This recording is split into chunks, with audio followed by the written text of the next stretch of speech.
রয়েছেন অন্যান্য গুণী মানুষেরা, রয়েছেন মাননীয় শ্রীমতী শিউলি সাহা মহোদয় এবং অন্যান্য গুণী মানুষেরা। করতালি দিতে থাকুন, আপনারা সবাই মিলে করতালি দিতে থাকুন।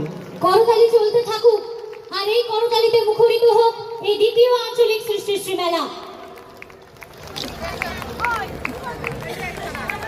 বিনীতভাবে এরপর অনুরোধ করব, আজ অনুসন্ধান ও উন্নয়ন এবং সেচ জলপথ পশ্চিমবঙ্গ সরকার উপস্থিত আছেন মাননীয় শ্রীমতী শিউলি সাহা, মাননীয় রাষ্ট্রমন্ত্রী, পঞ্চায়েত ও গ্রামোন্নয়ন বিভাগ।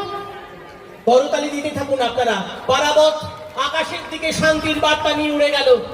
দ্বিতীয় আঞ্চলিক সৃষ্টি মেলায় মাননীয় মন্ত্রী ডক্টর মানস রঞ্জন ভূঁইয়া মহোদয় এই প্রদীপ প্রজ্বলনের মধ্য দিয়ে মাননীয় মুখ্যমন্ত্রী মমতা বন্দ্যোপাধ্যায় মহাশয়া যে স্বপ্ন দেখেছিলেন, যে আঞ্চলিক সৃষ্টি মেলার স্বপ্ন দেখেছিলেন, তা বাস্তবায়িত হয়েছে এবং তা দ্বিতীয় আঞ্চলিক সৃষ্টি মেলায় রূপান্তরিত হয়েছে। আর সেই দ্বিতীয় আঞ্চলিক সৃষ্টি মেলার শুভারম্ভ হচ্ছে, শুভ উদ্বোধন হচ্ছে এই প্রদীপ প্রজ্বলনের মধ্য দিয়ে।